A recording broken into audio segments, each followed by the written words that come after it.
আপনার নবী দো জাহানের বাদশাহ যখন ছোট ছিলেন, যখন মায়ের গর্ভে ছিলেন, তখন আব্বা আব্দুল্লাহ ইন্তেকাল করেছে। সেই করুণ ঘটনা আমি আপনাদের শোনাবো, মা আপনারা মনোযোগ সহকারে শুনবেন। একে 6 বছরের ছোট্ট শিশু নবী দয়াময়, একে 6 বছরের ছোট্ট শিশু নবী দয়াময়, বুক ভরা ব্যথা কষ্ট নিয়ে আম্মাকে জানায়, বুক ভরা ব্যথা কষ্ট নিয়ে আম্মাকে জানায়। মাকে বলছে, মাগো আমি যখন খেলা করি বিকাল হয়, সবার আব্বা তো সবার কোলে করে আদর করে, সবাই তো সবার চুমা খায়, কিন্তু আমার তো কেউ কোলে করে নেয় না মা, আমার কি আব্বা নাই? তো কবি লিখছে, বলো বলো মাগো আমার আব্বাজি কোথায়। কে বলছে? শিশু নবী মাকে বলছে, বলো গো বলো মাগো আমার আব্বাজি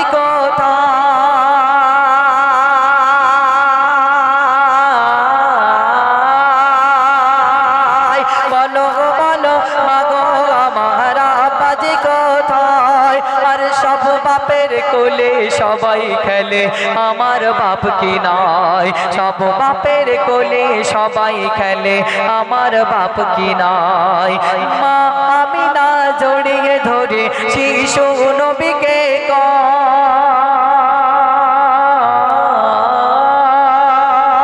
মা আমিনা জড়িয়ে ধরে শিশু নবীকে কয়, তোমার জন্মের আগে তোমার পিতা নিয়েছেন বিদায়, তোমার জন্মের আগে তোমার পিতা নিয়েছেন বিদায়। নবী দয়াময় ভেবে না পাই কি করিবে হায়, নবী দয়াময় ভেবে না পাই কি করিবে হায়, বুক ভরা ব্যথা কষ্ট নিয়ে আম্মাকে জানায়, বুক ভরা ব্যথা কষ্ট নিয়ে আম্মাকে জানায়। মায়ের কাছে বলছে, মাগো আমার আব্বা কোথায়? মা তুমি আমার নিয়ে চলো।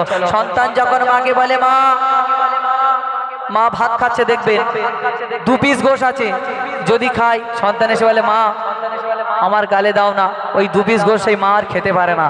তো মায়ের কাছে সন্তানরা যা আবদার করে মারা চেষ্টা করে দেওয়ার, কিন্তু বাপরা একটু আশ করে রাশ করে চোখ টোক দেখায়, কিন্তু মায়েরা অত সহজে চোখ দেখায় না, রাশ করে না। কেন? আল্লাহ পাক মায়েদের মনকে সব থেকে নরম করেছে। কবি লিখছে, শুনবেন।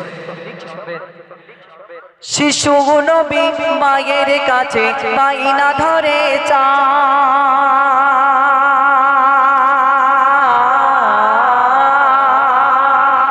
শিশু নবী মায়ের কাছে বাইনা ধরে চায়, যেথায় আমার আব্বা আছে নিয়ে যাও সেথায়, আর যেথায় আমার আব্বা আছে নিয়ে যাও সেথায়।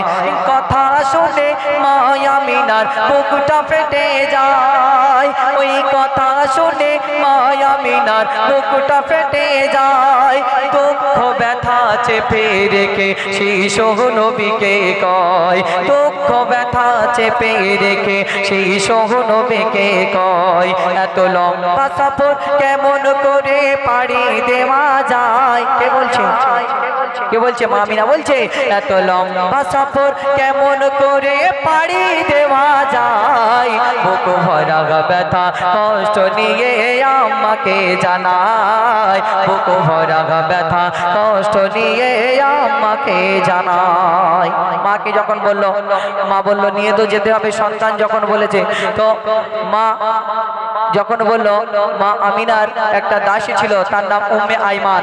তো উম্মে আইমানকে বলছে, দেখো সকাল হওয়ার আগে আগে বেরিয়ে যেতে হবে। তো কবি লিখছে, শুনবেন। করুণ সুরে মা আমিনা উম্মে আইমানকে কয়,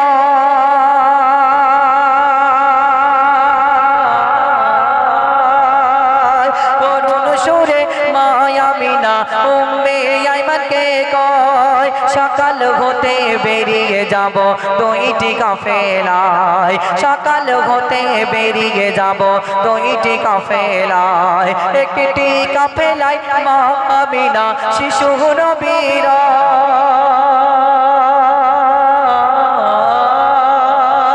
একটি কাফেলায় মা আমিনা শিশু নবীর, অপর কাফেলা উম্মে আইমান পিছনেতে যায়, অপর কাফেলাই উম্মে আইমান পিছনেতে যায়। বাপের দেখেনি দয়ার নবী দেখিবে সেথায়, বাপের দেখেনি দয়ার নবী দেখিবে সেথায়।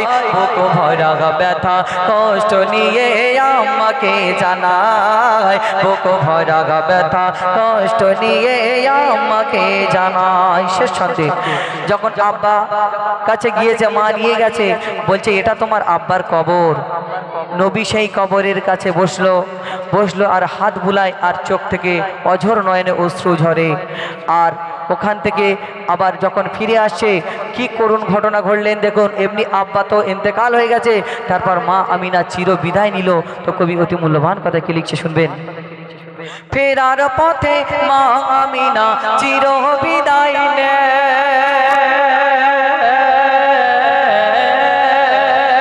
ফেরার পথে মা আমিনা চির বিদায় নেয়। শিশু নবী নিজে হাতে মাকে দাফন দেয়, আর শিশু নবী নিজে হাতে মাকে দাফন দেয়। তাই বাদশা বলে ও দয়াময়, তাই বাদশা বলে ও দয়াময় এই দুনিয়ায়, তাই বাদশা বলে ও দয়াময় এই দুনিয়ায়। থাকতে হায়াত বাবা মায়ের থাকিব সেবায়, আর থাকতে হায়াত বাবা মায়ের থাকিব সেবায়। একে 6 বছরের ছোট্ট শিশু নবী দয়াময়, একে 6 বছরের ছোট্ট শিশু নবী দয়াময়। বুক ভরা ব্যথা কষ্ট নিয়ে আমাকে জানায়, বুক ভরা ব্যথা কষ্ট নিয়ে আমাকে জানায়। এই বাচ্চারা তোদের ভালো লেগে